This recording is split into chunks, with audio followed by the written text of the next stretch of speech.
Compromise.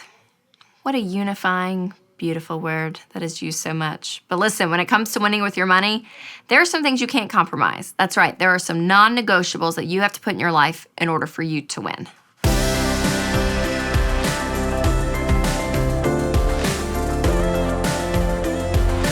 Now, there are things around money that you can kind of be like, do I really want to do that? Do I not? You know, dibble-dabble into things. And then there are some things that, listen, are absolute nots that in your life you have to say, I'm absolutely not going to do X, Y, and Z, because in order to do these things, this is going to help me win with money. So here are some non-negotiables when it comes to your money. Number one, credit cards. Having a credit card bill and having $400, $500, $600, $700 a month, not only are you spending more money when you're spending with a credit card, you're spending and then having to pay interest on top of that and fees and all this stuff. And what's happening is it's catching up with your lifestyle and it's keeping you stressed and in debt. Get rid of the credit cards. Car loans.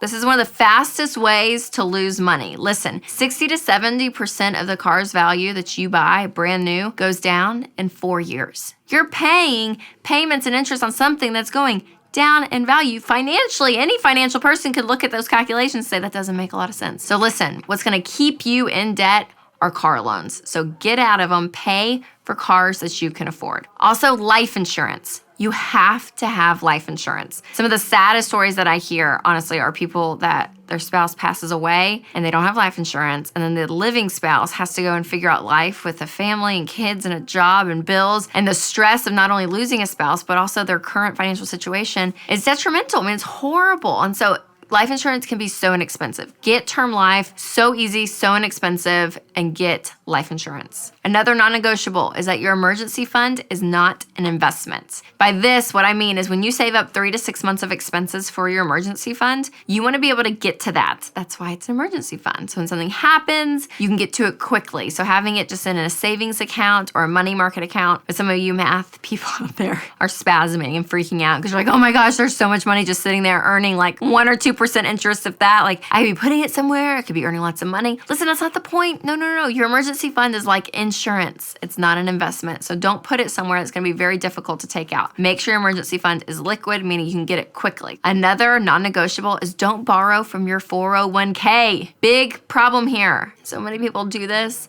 They do it for vacations, to put a pool in, like horrible and bad stuff that, I mean, pools and vacations are not horrible. They're actually wonderful. But not when it comes from your 401k. Because listen, if you leave your company, you have 60 days to pay all that back. And if you don't, then it's called an early withdrawal. And what ends up happening is the penalties and the interest, I mean, almost half of your retirement can be completely wiped out because of this decision. It is not smart. Do not borrow from your 401k. Also, start funding your retirement before your kids' college. There's a lot of noble parents out there. They're like, oh, I want to make sure to take care of my kids first. But listen, retirement is going to happen whether you like it or not. So make sure you're funding 15% of your income into retirement. And then what you have left, you can help fund for kids' college. Last but not least, giving.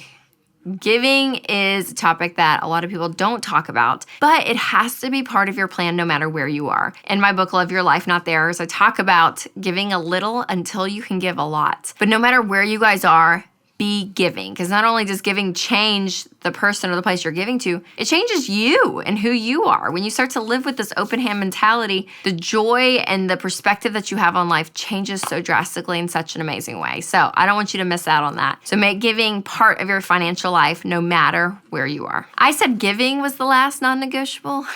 I meant signing up for my 14-day money finder.